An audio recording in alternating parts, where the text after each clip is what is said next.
जीवन में हर कोई खुश रहना चाहता है, लेकिन कई बार कठिनाइयां और चुनौतियां हमें गिरा देती हैं। हम सोचते हैं कि क्यों हमारा जीवन इतना कठिन है और कैसे हम इसे बेहतर बना सकते हैं। आज मैं आपके साथ एक छोटी सी कहानी साझा करने आया हूं, जो आपके जीवन में बड़ा बदलाव ला सकती है। यह कहानी है एक छोटे गांव के एक युवक की, जिसका नाम अर्जुन था।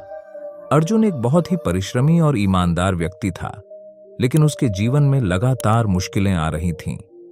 उसके पास खेती की छोटी सी जमीन थी, लेकिन फसल हमेशा खराब हो जाती। घर में गरीबी थी और परिवार को रोजी रोटी जुटाना भी मुश्किल हो गया था। अर्जुन दिन रात कड़ी मेहनत करता, लेकिन कोई सफलता नहीं मिलती। एक दिन अर्जुन ने ठान लिया कि वह किसी ज्ञानी संत से मिलकर जीवन की समस्याओं का हल पूछेगा। कई दिन पैदल चलने के बाद वह एक साधु के आश्रम पहुंचा, जो दूर पहाड़ों के बीच स्थित था। अर्जुन ने साधु को अपनी समस्याएं बताईं और कहा, महाराज, मैंने जीवन में सब कुछ किया, लेकिन मेरे सारे प्रयास विफल हो जाते हैं। मैं बहुत परेशान हूं। कृपया मुझे बताइए कि मैं क्या करूं। साधु ने मुस्कुराते हुए अर्जुन से कहा, बेटा, तुम्हारे प्रश्न का उत्तर तुम्हारे भीतर ही है। तुम्हें बस सही दृष्टिकोण अपनाना होगा। मैं तुम्हें 7 महत्वपूर्ण बातें बताने जा रहा हूं। अगर तुम इन्हें अपनाते हो तो तुम्हारा जीवन पूरी तरह से बदल जाएगा। इसके बाद साधु ने अर्जुन को 7 बातें बताईं, जो जीवन को बदलने के लिए आवश्यक थीं। ये बातें मैं आज आप सबके साथ साझा करना चाहता हूं। पहली बात, स्वीकृति, एक्सेप्टेंस। साधु ने कहा, सबसे पहले अपने जीवन की हर परिस्थिति को स्वीकृत करना सीखो।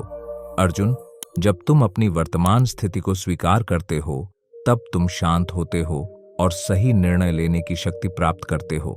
अपनी स्थिति से भागने की बजाय उसे समझो और स्वीकारो। अर्जुन ने साधु की यह बात सुनी और मन ही मन उसने शपथ ली, आज से मैं अपनी परिस्थिति को पूरी तरह से स्वीकार करूंगा और हर चुनौती का सामना करूंगा। मैं शिकायत करने के बजाय समाधान ढूंढने की कोशिश करूंगा। दूसरी बात, कर्म का महत्व, पावर ऑफ एक्शन। साधु ने अर्जुन को समझाया, संसार में सबसे महत्वपूर्ण चीज है कर्म। तुम कितने भी सपने देख लो, लेकिन अगर कर्म नहीं करोगे तो कुछ भी प्राप्त नहीं होगा। अर्जुन ने यह सुनकर साधु से पूछा, महाराज, मैं तो पहले ही बहुत मेहनत करता हूं, लेकिन फिर भी असफलता क्यों मिलती है? साधु ने उत्तर दिया, कर्म तो करो, लेकिन फल की चिंता मत करो। जब तुम बिना किसी अपेक्षा के कर्म करते हो, तो तुम्हारा कर्म निश्चल और शक्तिशाली हो जाता है। अर्जुन ने अपने मन में शपथ ली, अब मैं केवल कर्म पर ध्यान दूंगा, परिणाम की चिंता नहीं करूंगा। मेरा सारा ध्यान अपने कर्म में होगा। तीसरी बात, वर्तमान में जीना, living in the present moment. साधु ने कहा, अर्जुन, जीवन केवल वर्तमान का खेल है। तुम्हारा अतीत बदल नहीं सकता और भविष्य अनिश्चित है। तुम्हारे पास केवल यह पल है, इसे पूरी तरह से जियो। अर्जुन को यह सुनकर बहुत शांति मिली। उसने महसूस किया कि वह हमेशा भविष्य की चिंता में उलझा रहता था। उसने साधु की बात मानी और अपने दिल में शपथ ली, आज से मैं केवल वर्तमान में जीऊंगा। मैं अपने हर पल का आनंद लूंगा और उसे पूरी तरह से जीऊंगा। साधु की इस चौथी बात ने अर्जुन को यह सिखाया कि जो बीत गया उसे छोड़कर आगे बढ़ना ही सबसे बेहतर रास्ता है। अर्जुन से कहा, जीवन में आत्म संयम के बिना कुछ भी प्राप्त नहीं किया जा सकता। संयम के साथ किए गए कार्य से ही सफलता मिलती है। अर्जुन ने अपने जीवन में कई बार देखा था कि वह अपनी इच्छाओं और भावनाओं के कारण अक्सर विचलित हो जाता था। साधु की इस बात को सुनकर उसने मन ही मन ठाना, मैं अब आत्म संयम का पालन करूंगा। मैं अपनी इच्छाओं को नियंत्रित करूंगा और अपनी ऊर्जा को सही दिशा में लगाऊंगा। ये शपथ उसे जीवन में अनुशासन और दृढ़ता की ओर ले गई। पांचवी बात, सेवा और परोपकार, सर्विस एंड काइंडनेस। साधु ने अर्जुन को सिखाया, अर्जुन, दूसरों की सेवा से बड़ा कोई धर्म नहीं है। जब तुम दूसरों की मदद करते हो तो ईश्वर तुम्हारे जीवन में खुशियां भर देते हैं। सेवा का मार्ग अपनाओ। अर्जुन ने साधु की यह बात सुनकर अपने भीतर एक बदलाव महसूस किया। उसने सोचा, मैं केवल अपनी समस्याओं के बारे में सोचता हूं, लेकिन दूसरों की मदद करने का कभी विचार नहीं आया। उसने यह शपथ ली, अब से मैं हर दिन किसी न किसी की मदद करूंगा। सेवा और परोपकार मेरा जीवन का उद्देश्य होगा। साधु की यह सीख अर्जुन के मन को बदल गई और उसे सेवा का महत्व समझ में आया। छठी बात, ध्यान और आत्म साक्षात्कार, मेडिटेशन एंड सेल्फ अवेयरनेस। साधु ने अर्जुन से कहा, ध्यान तुम्हें अपनी आत्मा से जोड़ता है। जब तुम ध्यान करते हो तो तुम अपने भीतर की शांति और शक्ति को जागृत करते हो। ध्यान के बिना जीवन अधूरा है। अर्जुन ने साधु से ध्यान करने की विधि सीखी और अपने मन में संकल्प लिया, मैं रोज ध्यान करूंगा। मैं अपने भीतर की शक्ति को पहचानूंगा और अपने जीवन में सच्ची शांति प्राप्त करूंगा। ध्यान के माध्यम से अर्जुन ने आत्मिक विकास की ओर अपने कदम बढ़ाए और उसे अपने जीवन की दिशा साफ दिखाई देने लगी। सातवीं बात, विश्वास और समर्पण, फेथ एंड सरेंडर। साधु ने अर्जुन को सिखाया, सबसे बड़ा बल है विश्वास। जब तुम किसी बड़े उद्देश्य के प्रति विश्वास रखते हो तब सारी मुश्किलें खुद ब खुद समाप्त हो जाती हैं। साथ ही समर्पण करो। जीवन में जो कुछ भी हो रहा है उसे सर्वोच्च शक्ति के प्रति समर्पित कर दो। अर्जुन ने इस अंतिम सत्य को भी अपने जीवन में उतारने की शपथ ली। अब से मैं ईश्वर पर पूरा विश्वास रखूंगा और अपने जीवन को उनके हाथों में छोड़ दूंगा। मैं अपने सभी कार्य उनके समर्पित करूंगा और हर परिस्थिति में विश्वास रखूंगा। यह सातवां सत्य अर्जुन के जीवन का मार्गदर्शक बन गया। कहानी का परिणाम, अर्जुन का जीवन बदल गया। अर्जुन ने साधु द्वारा सिखाई गई इन 7 बातों को अपने जीवन में पूरी तरह से अपनाया। उसने हर स्थिति को स्वीकृत किया, बिना फल की चिंता किए कर्म किया, वर्तमान में जिया, आत्म संयम का पालन किया, सेवा और परोपकार में लगा रहा, ध्यान के माध्यम से आत्म साक्षात्कार किया और अपने जीवन को ईश्वर के प्रति समर्पित कर दिया। कुछ ही समय में अर्जुन के जीवन में चमत्कारिक परिवर्तन हुआ। उसकी फसलें अच्छी होने लगीं, परिवार में सुख शांति आई और उसने समाज में भी अपनी जगह बना ली। अर्जुन ने यह समझ लिया कि सच्ची खुशी और सफलता केवल बाहरी संसाधनों से नहीं मिलती, बल्कि यह आपके भीतर की स्थिति पर निर्भर करती है। साधु का निष्कर्ष और शपथ। प्रिय साथियों, अर्जुन की यह कहानी हम सब के लिए एक प्रेरणा है। अगर आप भी इन 7 बातों को अपने जीवन में अपनाएंगे तो आपका जीवन भी पूरी तरह बदल जाएगा। अब मैं आपसे एक शपथ लेने को कहता हूं। आज से मैं अपने जीवन में स्वीकृति, कर्म, वर्तमान में जीना, आत्मसंयम, सेवा, ध्यान और विश्वास के इन 7 स्तंभों को अपनाऊंगा। मैं इन सिद्धांतों के साथ अपना जीवन जीऊंगा और हर परिस्थिति में धैर्य और समर्पण से काम लूंगा। मैं स्वयं को आत्म साक्षात्कार की दिशा में आगे बढ़ाने का संकल्प लेता हूं और अपने जीवन को एक उज्जवल भविष्य की ओर ले जाऊंगा। जीवन में जब हम कठिनाइयों का सामना करते हैं तो अक्सर हम सोचते हैं कि क्यों यह सब हमारे साथ हो रहा है। हम किस्मत, भाग्य और नियति को दोष देने लगते हैं, लेकिन एक गहरा सच यह है कि विधि का विधान अर्थात प्रकृति या ईश्वर द्वारा निर्धारित नियमों को कोई भी बदल नहीं सकता। हर परिस्थिति, हर घटना के पीछे एक गहरा उद्देश्य छिपा होता है, जिसे हमें समझने के लिए एक शांत और संतुलित दृष्टिकोण अपनाना होता है। आज की यह कहानी एक साधु की है, जिसने इस सच्चाई को न केवल स्वीकार किया, बल्कि अपने जीवन के अनुभवों से हमें एक महत्वपूर्ण सीख दी। यह कहानी एक दूरस्थ गांव की है, जहां एक साधु अपने साधारण जीवन में ईश्वर की भक्ति और साधना में लीन था। साधु ने अपना पूरा जीवन भगवान की सेवा और ध्यान में व्यतीत किया था। वे अत्यंत सरल, शांत और धैर्यवान व्यक्ति थे, जिन्होंने अपने जीवन के हर पहलू को विधि के विधान के प्रति समर्पित कर दिया था। वे मानते थे कि जीवन में जो कुछ भी होता है वह ईश्वर की इच्छा से होता है और हमें उसे स्वीकार करना चाहिए। एक दिन साधु अपने आश्रम से गांव की ओर जा रहे थे। वे प्रतिदिन गांव के लोगों से मिलते थे, उनकी समस्याओं को सुनते थे और उन्हें जीवन के गूढ़ रहस्यों की शिक्षा देते थे।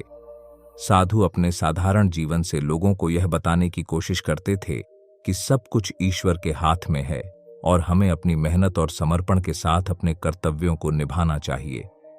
एक दिन जब साधु अपने रास्ते से गुजर रहे थे तो अचानक तेज आंधी और बारिश शुरू हो गई। उस समय साधु जंगल के बीच में थे और उनके पास कोई शरण लेने की जगह नहीं थी। बारिश इतनी तेज थी कि पेड़ों की शाखाएं टूटने लगीं और चारों ओर अंधेरा छा गया। साधु ने ईश्वर की इच्छा समझकर उसी जगह रुकने का निश्चय किया।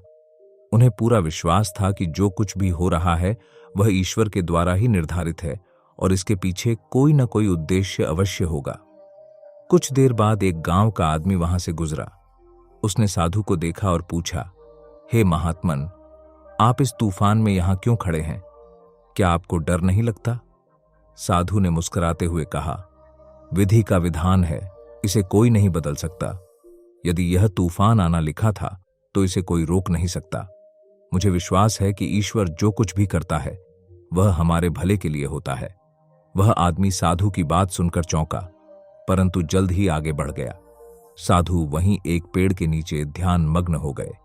कुछ समय बाद जब तूफान थोड़ा शांत हुआ, साधु ने देखा कि उनके आश्रम की दिशा में एक बड़ा खतरा मंडरा रहा है। जब वे आश्रम पहुंचे तो उन्होंने देखा कि उनका पूरा आश्रम आग की लपटों में घिरा हुआ था।